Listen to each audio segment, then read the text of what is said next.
Hi, Rob. Hi, good morning. Thank you for having me. Well, thank you for coming. You just opened the conference, and what are your hopes for the conference? What would you like the audience to take away from it? Yeah, a big part of my keynote here was talking about the role of culture and the role of everybody in the village, from academia to the private sector to government to industry, playing a key role in developing a data culture and data literacy. We all have a role to play. We all have value. We need to not reinvent the wheel, and we need to learn from each other. And that, in the end, the American citizen and the government benefits when we can collaborate and integrate more effectively. And we can position data as a strategic asset for our organizations in the era of AI, right? AI is just the latest accelerator of decision support tools and products that are just dependent on strong data pipelines and data governance and data stewardship, data management practices. So how do we understand that everybody does play a role, and that we can come together and really accelerate the value of data in the delivery of government services? That is a great mission. Speaking of bringing everybody kind of to the same level of understanding, what are your plans for upskilling your workforce with knowledge about AI, with utilizing data safely? It's a great question, and it's something that drove me to want to be a member of the Federal CDO Council. We've talked a lot recently with a lot of attention in government around the role of the data scientist, with the direct hiring authorities for data scientists, as well as the AI specialists now. I would argue that we need to invest in broader data skills and competencies. We need data engineers, we need data stewards, we need data governance leads, we need data consumption specialists. So we are focusing on what I would call the skill, using a football analogy, the skill positions, right? The AI, the data scientist. I would argue that we need to invest in the offensive and defensive lines. It takes, the whole community to deliver the value of data and AI to meet the mission and business demands, but we're not necessarily investing in those non-skill positions, right? Not to say that those aren't skilled, but we need to invest in professionalizing what it means to be a data practitioner, and that's at the data engineering, the stewardship governance side, so that those people who are usually collateral duty and not necessarily embedded as a career track for data, we need to professionalize that. We need to show them that they have a whole career in industry and in the data sector, and show them that there's reward systems and growth. And so we need to build that as a CDO community. And then I would also argue that we need to ensure that we understand what data literacy is. We have people capturing and interacting with data, but they don't necessarily understand that data fits into a broader ecosystem and can be applied. We need to understand what data quality is, data capture. We need to incentivize behaviors that people can understand. We train people on ethics. We train them on records management and cyber hygiene. We need to train them on data literacy so that they understand how data that they interact with intimately actually is utilized by different stakeholders to inform other decisions or processes. So that is something we also need to work on, is what does it mean to have a data culture and data literacy, and build awareness of the entire workforce of that, and ensuring that they have the tools and skills to treat data as a strategic asset. Well, that was a great answer. Show them the pathway, how they can succeed.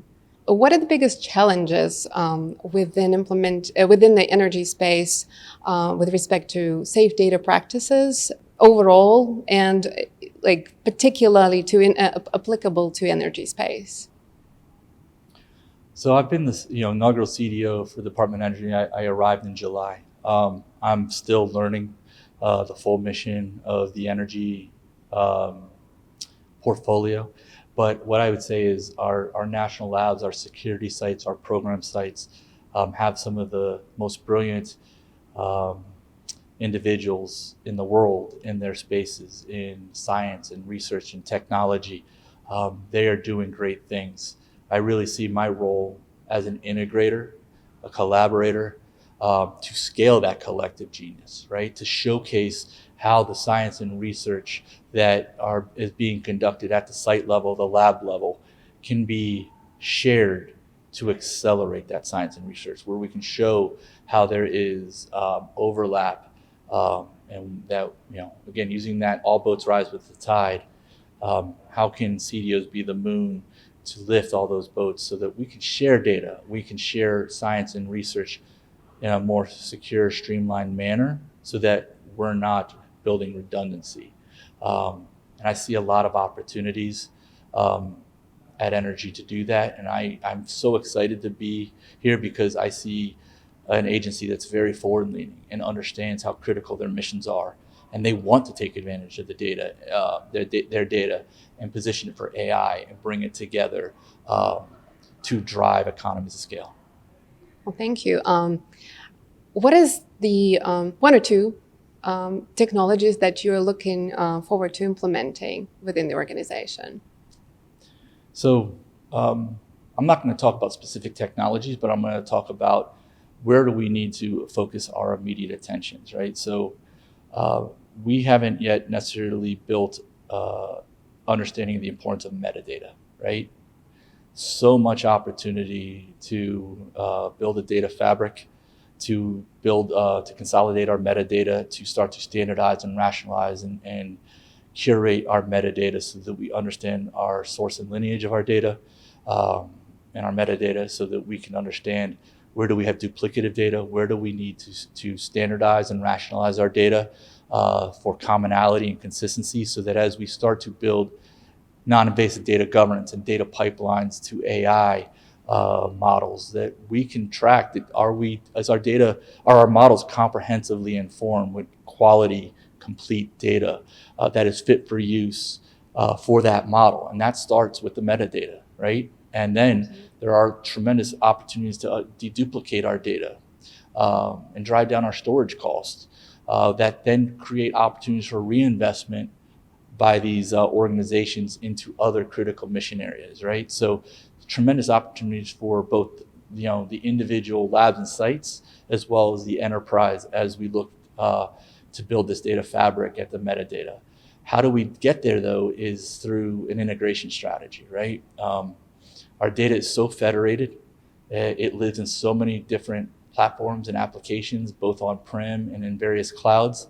We're going to have this a federated integration strategy. So I'm looking at API engines and other types of data exchanges, so that we can bring data in, transform it to standards, to then be applied to use cases and AI models. So we can't overcome the operating model and the federated nature of the Department of Energy. So we're going to have to get very innovative in the integration piece of that. So as I build out my enterprise data strategy and platform, I'm going to be looking at first metadata, second APIs, partnering with the CAIOs on the strategic use cases that we ultimately need, so we can map that we have accurate, quality, complete data to inform our foundational models.